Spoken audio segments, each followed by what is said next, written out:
Salut la team. Le film s'ouvre sur une scène étrange et hypnotique. Deux serpents apparaissent, l'un d'un blanc pur, l'autre d'un vert éclatant. Deux créatures inséparables, deux sœurs. Elles existent depuis plus de 1000 ans, malgré leur apparence juvénile.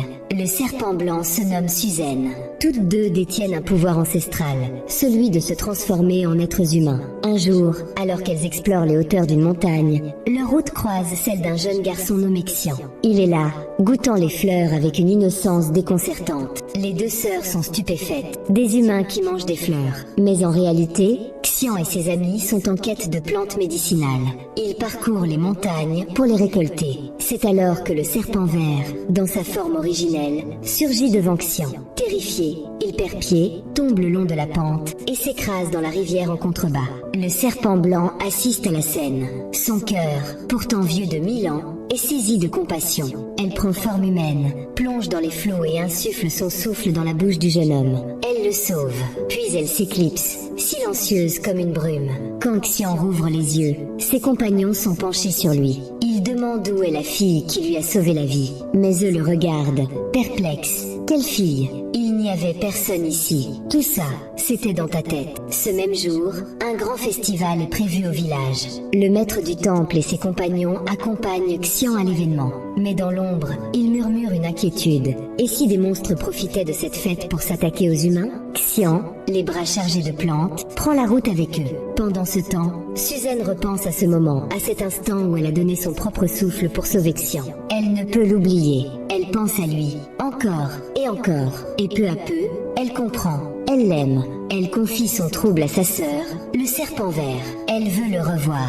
Elle veut le retrouver. Alors, toutes deux se rendent au festival du village. La nuit tombe. Les tambours résonnent. Mais le danger rôde.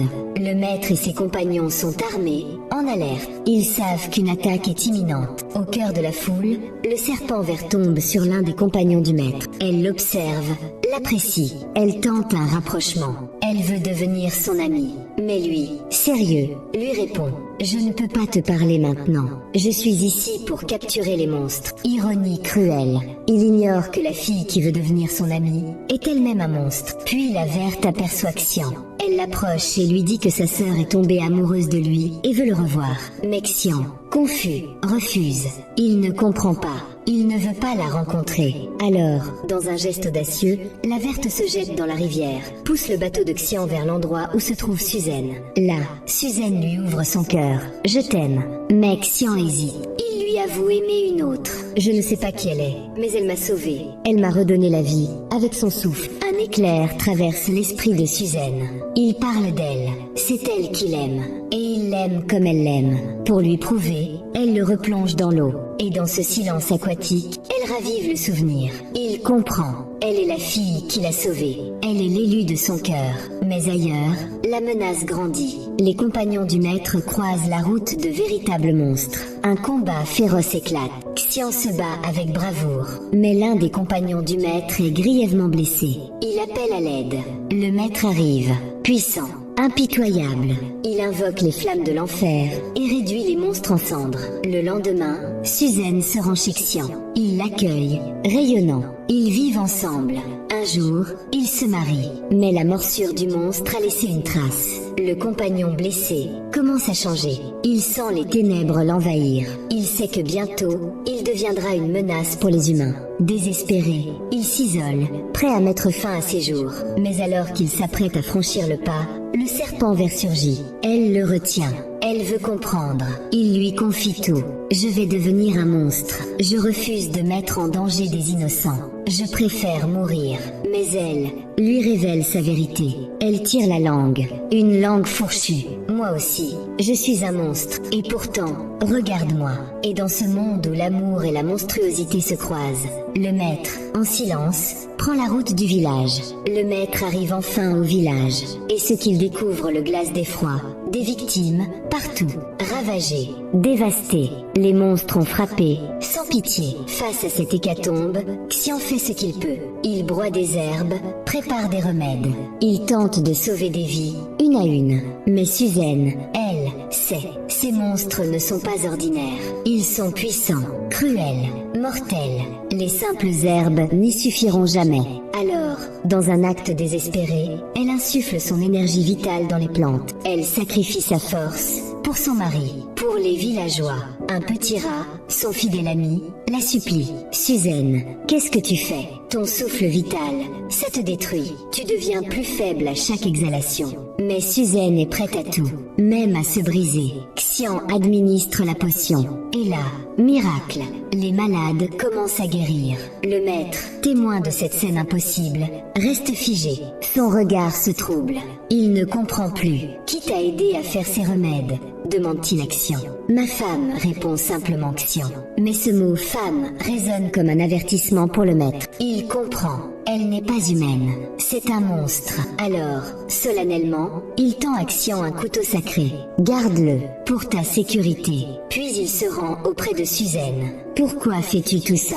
Tu es une créature mystique. Tu as épousé un humain. Tu vis parmi eux comme si tu étais des leurs. Pourquoi? Il ajoute, sans animosité mais avec gravité. Je ne veux pas te tuer. Tu es un bon démon. Mais quitte Xian, sinon je te détruirai. La nuit tombe. Xian rentre chez lui avec un flacon de vin médicinal. Il soigne les morsures de serpents. Mais ce qu'il ignore, c'est que Suzanne est un serpent. Il lui fait boire ce vin, et tout bascule. Son corps tremble, son esprit vacille. Elle s'enferme, paniquée. Pourquoi tu réagis comme ça? Tu m'en veux? Demande Xian, inquiet. Mais il est trop tard. Suzanne ne peut plus se contrôler. Elle se transforme en serpent, sous ses yeux. Le maître surgit à cet instant. Et dans la panique, Xian poignarde Suzanne avec le couteau sacré. Il ne savait pas qu'il venait de blesser la femme qu'il aime. Gravement atteinte, Suzanne rampe jusqu'à sa sœur, la verte. Mais le mal est fait. Elle ne pourra plus jamais reprendre forme humaine. Elle est désormais condamnée à vivre comme un serpent. À jamais. Xian, bouleversé, confronte le maître. Où est ma femme? Et le couperet tombe. Elle était cette créature. Tu as épousé un serpent, vieux de 1000 ans. Le choc est absolu. Mais le petit rat, toujours fidèle, révèle à Xian l'existence d'une herbe légendaire, capable de sauver Suzanne. Seul problème, elle pousse sur un territoire infesté de monstres. Mais Xian n'hésite pas une seconde. Il part. Il affronte l'enfer. Pendant ce temps, Suzanne, affaiblie, attend. Et le rat, encore une fois, brave le danger. Il trouve l'herbe. Il la lui apporte. Suzanne guérit. Elle retrouve sa forme humaine. Et cette fois, elle n'est plus une épouse douce et compatissante. Elle est une tempête. Elle attaque le maître. Elle affronte ses disciples. Elle sait maintenant qu'ils veulent la séparer de Xian. Elle le retrouve, le serre dans ses bras. Mais quelque chose ne va pas. Xian ne se souvient plus de rien, pas même de son propre amour. Que lui as-tu fait? Hurle Suzanne au maître. Il ne répond pas. Heureusement, la mémoire de Xian revient, comme un éclair. Il se souvient de tout, de Suzanne, de leur amour, de leurs promesses. Mais le maître a un dernier tour. Il invoque une ancienne magie et construit une demeure mystique, une prison, un sanctuaire éternel. Il enferme Suzanne. Pour toujours. Elle ne pourra jamais en sortir. Xian reste dehors, jour après jour, année après année. Il attend son amour, sa femme, sa serpente. Le compagnon du maître, lui, devient aussi un monstre, mais un monstre bienveillant. Il choisit de vivre parmi ceux qu'on appelait autrefois ennemis. Et ainsi, l'histoire s'achève. La vidéo vous a plu? Pensez à laisser un like et un commentaire, et abonnez-vous à la chaîne. On se retrouve très bientôt pour une nouvelle histoire.